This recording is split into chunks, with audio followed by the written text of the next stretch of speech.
कि भारत ने ऐसा एक्शन मोड में कदम क्यों उठाया, क्योंकि भारत तो डिप्लोमेसी से चलने वाला देश है, शांति से चलता है, अपनी बात रखता है। लेकिन भारत ये भी समझता है कि जब ऐसे मौके आए, जब दूसरे आंख दिखा रहे हो, तो उनको जवाब देना भी जरूरी समझता है भारत, और इसीलिए ये जवाब दिया गया है। कनाडा के लेटर के बाद ये सख्त रुख भारत ने अख्तियार किया।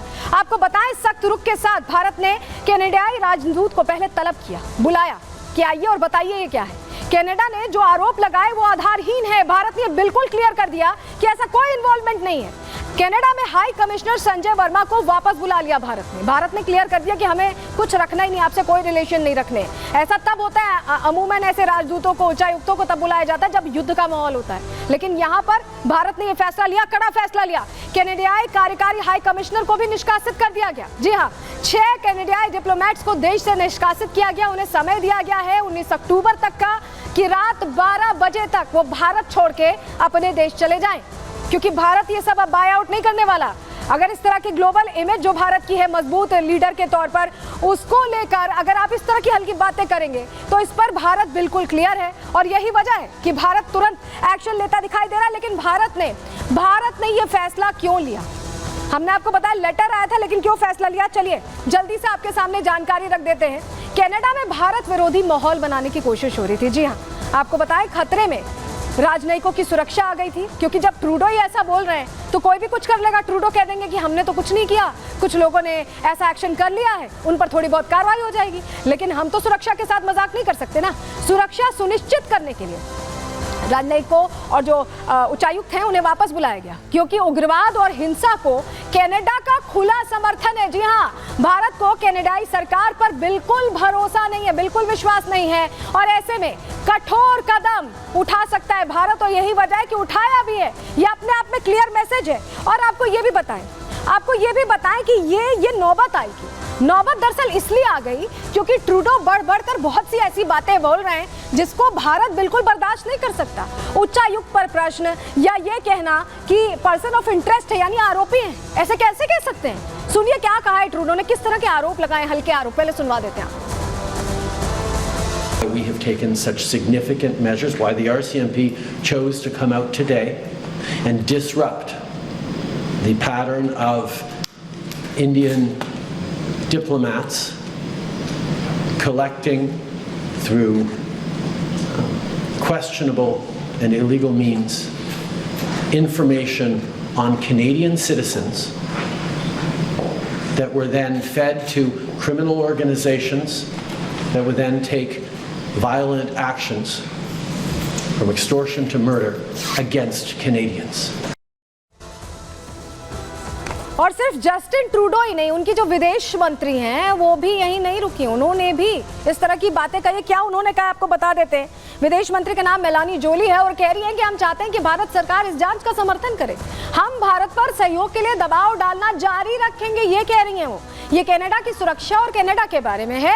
ये जरूरी है कि भारत को संदेश मिले, ये भारत को संदेश देने की बात कर रही हैं। लेकिन जैसे ही भारत को समझ में आया कि ये तो कुछ भी बोल रहे हैं, इनकी बातों का तो ऐसे भरोसा किया नहीं जा सकता, तो MEA ने, मिनिस्ट्री ऑफ एक्सटर्नल अफेयर्स ने तुरंत कड़ा रुख अख्तियार किया। और क्या कहा, चलिए बताते हैं, जल्दी से दीजिए। ट्रूडो की भारत विरोधी मानसिकता से दुनिया वाकिफ है, बिल्कुल क्लियर कर दिया मिनिस्ट्री ऑफ एक्सटर्नल अफेयर्स ने। जयशंकर ने कहा कि ट्रूडो की कैबिनेट में चरमपंथी हैं, अलगाववादी हैं, इस तरह की तो कैबिनेट है। 2020 में ट्रूडो ने भारत के अंदरूनी मामले में दखल दी। जी हाँ, ये क्लियर किया, खालिस्तान वाला जो मामला था उसको लेकर यहाँ पे जयशंकर ने बिल्कुल इंडिकेट कर दिया। अलगाववादी के समर्थन पर ट्रिकी है ट्रूडो की सरकार, क्योंकि समर्थन की सरकार से चल रहे हैं, उनके पास क्लियर मैंडेट नहीं था, ये भी हम आपको जानकारी दे रहे हैं। राजनीतिक फायदे के लिए भारत विरोधी एजेंडा चलाते हैं, जो उनके सहयोगी है ना, वो इस तरह का फायदा चाहते हैं। ट्रूडो को मजबूरी में ये करना पड़ रहा है, क्योंकि सरकार तो उन्हें चलानी है। राजनीतिक फायदे के लिए आतंकियों को संरक्षण दे रहे हैं ट्रूडो, ये भारत ने बिल्कुल क्लियर कर दिया। भारत ने कहा कि भारत के भगोड़े आतंकियों को ट्रूडो सरकार ने शरण दी है। कनाडाई सांसद की विदेश समिति में ट्रूडो की पेशी होनी चाहिए, ये कहा है भारत ने। पेशी से पहले ट्रूडो ने भारत पर झूठे आरोप लगाए थे और भारत विरोधी एजेंडे से खालिस्तानी समर्थन बढ़ाना चाहते हैं ट्रूडो।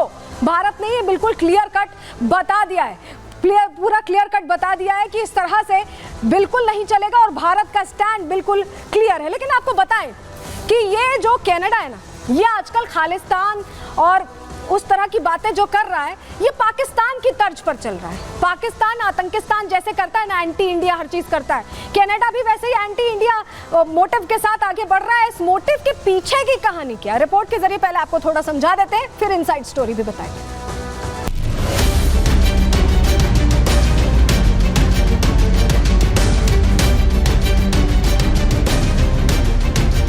क्या पाकिस्तान की तरह कनाडा भी एंटी इंडिया एक्टिविटी में शामिल है? क्या भारत सरकार पर झूठे आरोप लगाकर चुनाव जीतना चाहते हैं ट्रूडो? क्या जस्टिन ट्रूडो के बयानों के पीछे है कोई बड़ी साजिश?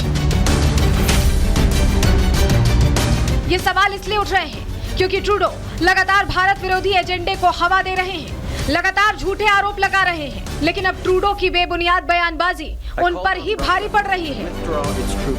भारत कनाडा के बीच रिश्तों में खटास कई बार आ चुकी है, लेकिन शायद ऐसा पहली बार है जब मोदी सरकार ने कनाडा के खिलाफ इतना सख्त एक्शन लिया है। क्योंकि कनाडा में ट्रूडो के बयान के बाद पहले तो सरकार ने कनाडा के राजदूत को तलब किया और फिर कड़ा एतराज जताते हुए कनाडा हाई कमीशन और 6 राजदूतों को देश से बर्खास्त कर दिया। इस कड़े एतराज की वजह कनाडा की कच्ची कूटनीति और निज्जर की हत्या को लेकर भारत पर झूठे आरोपों को माना जा रहा है। This is extraordinary. I mean, it really is an incredibly serious diplomatic crisis, and we don't really see this happen much with India and its diplomatic relations, with the exception of the likes of Pakistan. So, I think that we're in uncharted territory here for sure. कनाडियाई विपक्ष भी Trudeau सरकार की इस गैर जिम्मेदाराना बयानबाजी पर सवाल उठा रहा है, ट्रूडो को पूरी तरह से विफल बता रहा है। 9 साल उदार सरकार हमारे लोगों को सुरक्षित रखने या राष्ट्रीय सुरक्षा और विदेशी हस्तक्षेप को गंभीरता से लेने में विफल रही है। इस वजह से कनाडा इन गतिविधियों के लिए खेल का मैदान बन गया है।